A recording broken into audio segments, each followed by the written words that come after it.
Emily. Oh, Kevin. While playing with my nephew in the park, I unexpectedly ran into my former boss, who had abruptly left the company 3 years ago. After taking 2 weeks of paid leave, she disappeared without giving any reason. Now, standing beside my former boss, was a girl who looked about kindergarten age. Back then, I thought she had left to live a happy married life. I'm Kevin, 27 years old. After graduating from college, I joined a small and medium-sized business. I felt I could manage somehow, but once I entered the workforce, I realized how sheltered I had been as a student. Even as a new employee, I understood the importance of initiative and proactivity. However, being shy and reserved by nature, I found it hard to step forward. My colleagues, who joined the company at the same time as me, were more outgoing and quickly bonded with seniors and supervisors. Meanwhile, I struggled to ask questions even when I didn't understand something and just followed along, unsure if I was doing things right. At that time, a senior colleague approached me and asked, "How's your work going?" It was Emily, a senior by 3 years. She was strikingly beautiful, and I became so nervous in her presence that I acted awkwardly. In front of this senior I admired, I fumbled my words while explaining the status of my work. "I should have paid more attention to help you," she said. Even though it was my fault for not seeking guidance, Emily immediately offered her support. From then on, she would notice whenever I was struggling and would come to help. At company parties, when I was unsure where to sit, she'd invite me to join her. Other co-workers and bosses would just say, "He's a quiet guy," and that was about it. But Emily, without teasing, always encouraged me, saying, "Ask anything and it's okay to make mistakes." Emily was promoted to a supervisor at 28. Following the retirement of our department head and Michael, everyone moved up in rank. Her constant smile, friendly approach, quick thinking, and sense of responsibility made her the obvious choice for the promotion. Even as a supervisor, Emily continued to support her subordinates, including me, and was a kind and reliable presence. She never said anything to diminish our motivation. Thanks to her, I began to gain confidence and show more initiative. I even started to notice myself becoming more proactive. I was initially reserved, but gradually I developed the ability to speak up and take action, making work more enjoyable. However, 5 years after joining the company, Emily suddenly took a day off. She had never missed work due to illness before. I thought it was unusual, but when I asked Michael about her absence, he only said, "She's feeling a bit unwell," without providing any details or knowing when she would return. She might take a break for a while, I heard from Michael, but even after a week, Emily didn't come to work, and another week passed. One day, during the morning assembly, it was announced that Emily had resigned. I thought we had built a considerable relationship as boss and subordinate. I felt she could have at least said something before leaving, and I wanted to express my gratitude for all she had done for me. After all, I owe my progress to Emily. But my emails went unanswered. I even tried calling her personally once, only to hear an announcement that it was turned official. I never managed to get in touch with Emily again. 3 years passed, and I turned 30. I continued to enjoy my work and led a fulfilling life. During that year's holiday season, my sister, who had moved to Alaska, returned home for the first time in years, and we planned a family gathering. It had been years since I last saw my niece and nephew. For the first half of the holiday, we went sightseeing and had a barbecue in our backyard. For the second half, we decided to relax at home. But my energetic niece and nephew couldn't sit still and wanted to play. So, along with my sister's family, I decided to go to the large park near our home. Arriving at the park, my nephew excitedly pulled me toward the big slide. As the slide came into view, his excitement peaked, and he let go of my hand, running ahead. As this was happening, I called out to the kids, "Let's take turns, okay?" But at the bottom of the slide stairs, there was a bit of a scuffle between my nephew and a girl about kindergarten age over who would go first. Seeing this, I hurried over to my nephew. The girl's mother also hurried over, and we both apologized, saying I'm sorry to each other. Then, when I looked up, "Emily." "Oh, Kevin," she responded. I was truly surprised.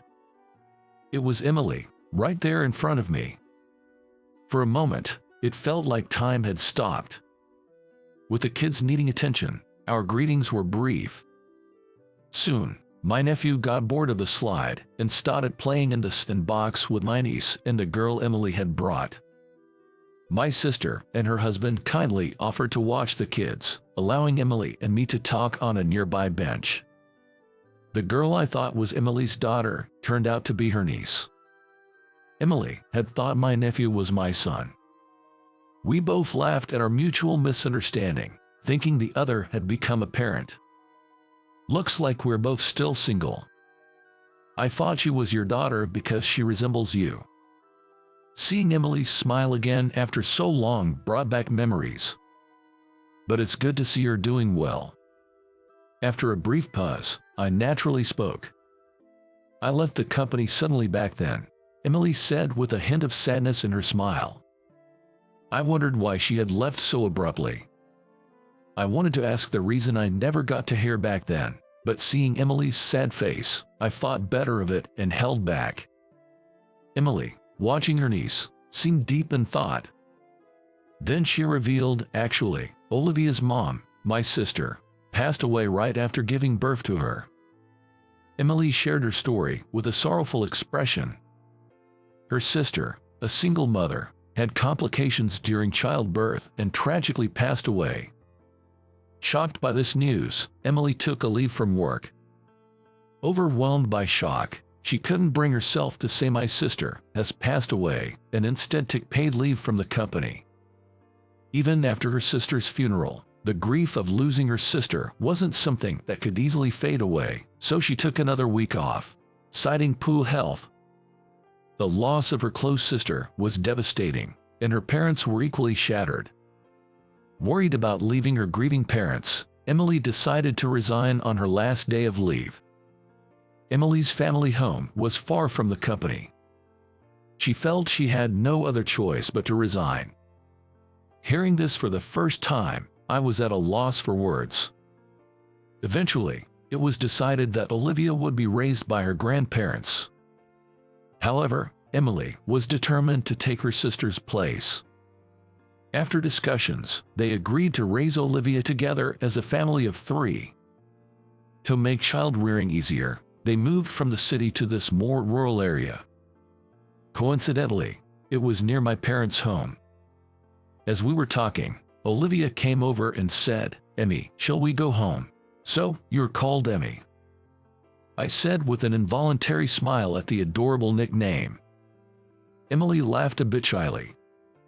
"Is this big brother a friend of you?" Used to being called Kevin by my niece and nephew, I felt a bit shy being called big brother. "Yes, I'm a friend of Emmy." Emily seemed a bit embarrassed as I used her nickname. Thanks to Olivia, the mood lightened, softening the earlier sadness. "This inbox was fun. See you again. Bye-bye," Amy cheerfully called out to my niece and nephew, waving with a smile. Then, she started to leave, holding Emily's hand. "Emily, can I ask for your contact information?" Not wanting to part ways just yet, I hastily called out to Emily. It turned out to be the right decision to ask for her contact at that moment. Although Emily's number was still in my phone, she had changed her phone number. If I had just thought to send an email later, I might never have met Emily again. Emily gladly gave me her contact information. "See you later," I said, waving to Olivia as our reunion for the day came to an end. Even though I exchanged contacts with Emily, I struggled with what to write. "Glad to have met you today" seemed too straightforward, and it was fun playing together didn't quite fit. I could easily write business emails, but finding the right words for this was tough. I kept looking at and turning away from my phone. Noticing this, my sister teasingly asked, "Is it about that former boss you met today?" "No, it's not," I protested, but apparently, it was written all over my face. She chuckled and teased, "I thought she was your type." My sister knew me well. She could see right through me. Emily was indeed beautiful. Of course, I didn't think I was her match, but the Emily I saw again after 3 years had changed from being stern to a softer, kinder presence. On the last day of the holiday, I went to the airport to see off my sister's family. I also planned to return to my own home on the same day. Eventually, I sent Emily an email that day. Despite my deliberation, it ended up being a simple message about heading back home and that I would contact her again. Emily replied, "Thanks for playing with Olivia. Take care on your way home." Back to my regular life, Emily stayed on my mind. I wanted to send her a message, but still couldn't decide what to say. Finally, I started talking about local topics, like whether the old candy store we used to visit was still there or recommending good restaurants. Emily shared her favorite spots and places she frequently visited. Sometimes we talked about Olivia, and though we didn't have deep conversations, we exchanged emails once or twice a week. Then came Christmas holiday. I hadn't always gone back home for the Christmas holiday every year, but this time, I returned on the first day of the holiday season. Though it might seem disrespectful to the ancestors, my real reason for going home was the desire to see Emily and Olivia. "Hi, Kev," Olivia ran over with a bright smile. That evening, I had arranged to meet Emily and Olivia near a convenience store close to my home. Olivia had expressed a wish to go to the Christmas market with me, so the three of us set off together. "Hold hands because it's crowded." Emily must have always told her that. Olivia held both Emily's and my hand tightly. It was only my second time meeting Olivia, but she was incredibly friendly and adorable. Skipping between Emily and me, she excitedly said, "I'm so looking forward to the Christmas market, the market I used to go every year as a child." Seeing the stalls, I too got excited, nostalgic. Christmas tree ornaments, eggnog, toy lotteries. Every time Olivia said, "I want to drink this," or "I want to try that," I joined in and had fun with her. When I offered to pay for both Olivia's and Emily's treats, Emily tried to refuse, but I insisted. "It's okay, I love the Christmas market," giving a somewhat awkward reason. I was just happy to have this reunion after such a long time and wanted to do at least this much. Seeing Olivia and Emily smiling the whole time was more than enough for me. That night, before going to sleep, I received an email from Emily. In the email, she shared how Olivia kept talking about all the fun and happy moments of the day until she fell asleep, smiling and saying she wanted to play again with me. The next day, I received an email with a drawing Olivia made with crayons. It was a colorful depiction of the market stalls and the three of us holding hands, walking together. At that moment, I felt as if I had gained another niece, cherishing the drawing with an uncle's affection. But perhaps, I was already developing a different kind of feeling for Emily. As next Christmas approached, I found myself thinking about a present for Olivia, but also about Emily. Then came Christmas. Since I was off work, I went to visit Emily and Olivia. I skipped visiting my family home and headed straight to our meeting spot near the local train station. We had arranged to meet there to enjoy the Christmas event happening in front of the station. It was another of Olivia's requests that we were fulfilling. When Olivia saw me, she ran over with a smile, calling Kev, and excitedly led me to Emily. It was my first time seeing Emily and Olivia since last Christmas holiday. Seeing their beaming faces, Emily with a white scarf and Olivia's energetic demeanor, I felt a sense of relief. "Merry Christmas, Olivia," I greeted, handing her the Christmas present I brought. Olivia's eyes sparkled as she received it, saying thank you, with a big smile, holding it carefully with both hands. Emily said to Olivia, "Good for you," and then turned to me with a smile, saying, "Thank you." She appeared slightly apologetic, scrunching up her face a bit. In fact, Emily knew what was inside Olivia's present. I had struggled with what to get her and had secretly asked Emily what Olivia might like. Initially, Emily was hesitant to tell me, but during our conversation over email, Olivia expressed a desire to go to the Christmas event at the station. Hearing about the event, perhaps recalling our time at the Christmas market, Olivia said, "I want to play with Kevin again." This gave me a good pretext to meet, and also made the arrangement of her present go smoothly. The dazzling Christmas lights were enchanting. I took a photo of Emily and Olivia in front of a large Christmas tree. They really look like a beautiful mother-daughter pair, I thought. "Would you like us to take a picture?" We were approached by a young couple, probably college students, offering to take our photo. "Say that again.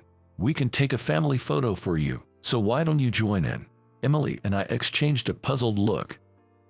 Emily appeared just as perplexed as I was. Then Olivia, smiling, beckoned us over. I awkwardly crouched next to Olivia. Along with Olivia, Emily and I also said cheese and had the photo taken. After expressing our thanks to the couple, we looked at the photo they took for us. "Show me," Olivia said, and as I showed her the photo, my eyes met Emily's. She smiled at me. I wondered if her slight bashfulness was just my imagination. Was I imagining her bashfulness? The photo of the three of us, in this time spent together, filled me with happiness and warmth, and then I decided it was time to share something important with her. After dinner at a casual restaurant, I drove Emily and a sleepy Olivia back to their home. Olivia had fallen asleep in Emily's arms, exhausted from the excitement. When we arrived at the house, Emily quietly came out from the entrance. She mentioned that her mother had noticed and had taken over putting Olivia to bed. We sat on a bench in a small park across from Emily's house, and I took a moment to gather my thoughts. I pulled a small package from my bag and handed it to Emily as her Christmas present. "For me," she exclaimed in surprise and delight. "Can I open it?" she asked. As I said yes, Emily carefully opened the small package. "It's beautiful," she said. The present was a necklace with a small diamond, a gift for Emily. It was a simple design, but I had carefully chosen it, thinking it would suit Emily. She looked at the necklace with delight, but her expression also carried a hint of confusion. "Emily, I know you are doing your best as Olivia's mom, but can I be by her side too?" I asked her, expressing my feelings that I had been contemplating for a long time. Emily looked at me with surprise, then with a serious gaze, her eyes gradually filling with tears.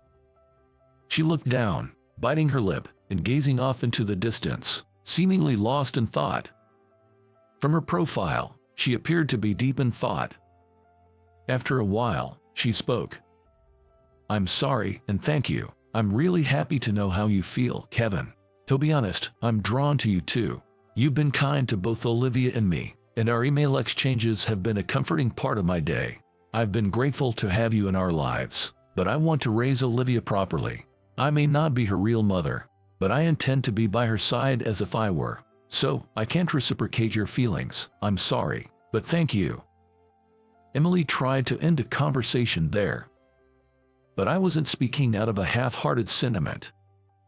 I believed I understood how much Emily cherished Olivia from our regular email exchanges, even though we had only reunited less than a year ago. I knew that even if marriage was in our future, becoming a parent to someone requires a significant commitment. Regardless of whether Emily, Olivia, and I would have that kind of relationship in the future, my desire to support their happiness was genuine.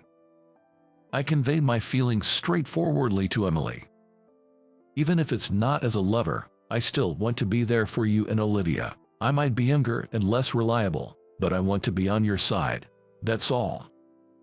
After I spoke, Emily, with tears streaming down her face, nodded and said, "Thank you." After that, We had dinner at a diner and became close enough to meet several times a year, the three of us, Emily, Olivia, and myself. After that, we continued to meet several times a year, with me visiting Emily and Olivia more often. Amy's wish to ride planes led to them visiting my area for sightseeing. When Olivia was about to start elementary school, we went shopping together for her backpack. We bought some light meals from a store and decided to have lunch in a park with a playground. While eating sandwiches and enjoying the moment, Olivia suddenly said, "Kevin, Emmy, are you not going to get married?" By this time, Olivia had totally been used to call me Kev. I wonder where she picked that idea up from. Surprised by her sudden question, Emily and I both choked on our food. "Why do you think that, Olivia?" I asked, trying to stay calm. "Because Kev, you like Emmy, right?" Olivia, with her cheeks full of sandwich, giggled and looked at Emily and me, saying I knew it. At that moment, we both laughed along with her, but I noticed a slight change in Emily's feelings. My own feelings had also grown stronger since that time. On another day, I formally proposed to Emily. "Yes," she replied, with a beaming smile and no hesitation. Thanks to Amy's words, we were able to move forward. I like to think that she was the little link that brought us together. Olivia entered elementary school, and I became her father. To be closer to our families, I made a significant decision to change jobs and move back to my hometown. We rented an apartment near both our parents' homes and started living together as a family. Now, we are raising Olivia together with both sets of grandparents. I'm committed to protecting her pure and honest smile, as well as Emily's, for years to come.